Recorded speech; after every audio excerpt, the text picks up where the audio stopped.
Oh la qu'est-ce donc on se retrouve pour une nouvelle vidéo où je souhaitais revenir sur la saison 2003-2004 de l'Olympique de Marseille. Déjà, je souhaitais revenir bien évidemment sur l'épopée qu'ils avaient fait en Coupe UEFA, vu que cette saison-là, en Ligue des en championnat, ils avaient terminé seulement 7ème, donc il n'y a pas grand-chose à dire. Mais par contre, en Coupe UEFA, ils avaient fait une magnifique épopée où ils avaient été jusqu'en finale. Donc je souhaitais revenir là-dessus. Déjà, tout avait commencé en Ligue des Champions, dans un groupe où ils avaient obtenu à peine 4 points, dans un groupe très compliqué avec le Partizan Belgrade, le FC Porto et le Real de Madrid, où globalement ils avaient fait un plutôt mauvais passage, mais ils avaient quand même réussi à se qualifier pour cette coupe UEFA avec 4 points devant le Partizan Belgrade. Voilà sur ça. Ensuite, donc, pour en revenir à la Coupe UEFA.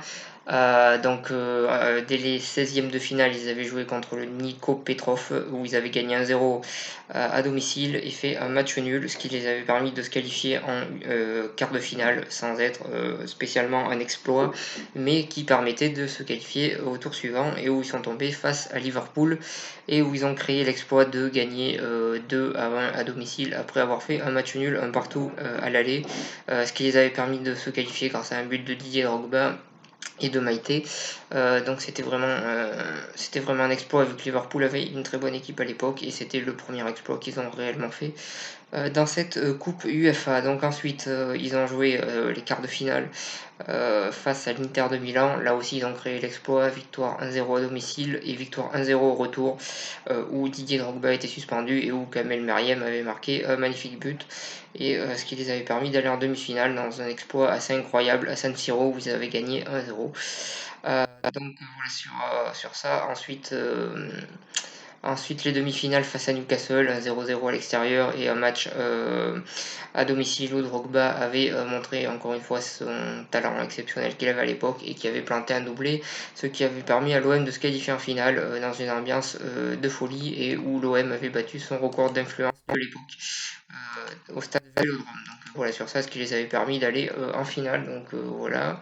Ensuite, la finale s'est très mal déroulée, vu que Barthès a été exclu un petit peu avant la mi-temps, et ensuite l'OM a concédé le 2-0 et a joué à 10, ce qui forcément a compliqué les choses. Voilà sur ça, mais c'était quand même une épopée assez incroyable de cet OM là, emmené par un Didier Drogba qui à l'époque était juste exceptionnel, et qui enchaînait but sur but, et qui a fait une saison assez incroyable cette saison-là avec l'Olympique de Marseille. Marseille qui avait changé d'entraîneur en cours de saison, vu qu'au début ils avaient Perrin qui s'était fait licencier et qui avait été remplacé par Anigo, et Anigo avait emmené cette équipe jusqu'en finale de la Coupe UEFA. Ce qui a été assez incroyable à l'époque, avec une équipe qui avait quelques noms qui aujourd'hui font encore parler, c'est-à-dire notamment Didier Drogba, qui avait enchaîné les bonnes performances, Kamel Meriem qui a eu une carrière assez spéciale, mais son passage à l'OM avait été très bon. Il avait fait des performances très intéressantes, notamment ce magnifique but à San Siro, comme je l'ai déjà dit. Flamini qui était au début de sa carrière, et qui ensuite a eu une carrière assez bonne, notamment à Arsenal, à noter. Abid Bey qui était vraiment le leader de l'équipe à l'époque, ainsi que Fabien Barthez dans les buts, qui est une légende du football français tout simplement.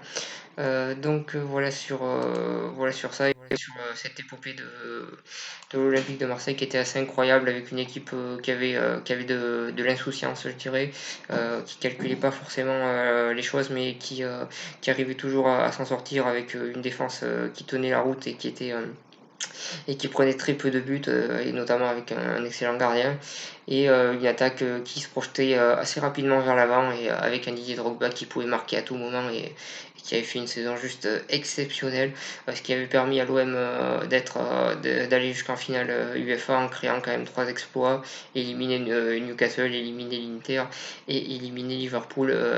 Parcours exceptionnel de l'OM, qui malheureusement s'est mal terminé, mais qui quand même avait été remarquable, et avait marqué les esprits à l'époque. et qui avait été un passage important dans l'histoire de Marseille, même si ça s'est conclu sans titre. Donc voilà pourquoi je souhaitais revenir sur ce sujet-là. Et voilà c'est un peu ce que j'avais à dire sur ce sujet. Et je vous remercie de m'avoir suivi et je vous souhaite une bonne continuation.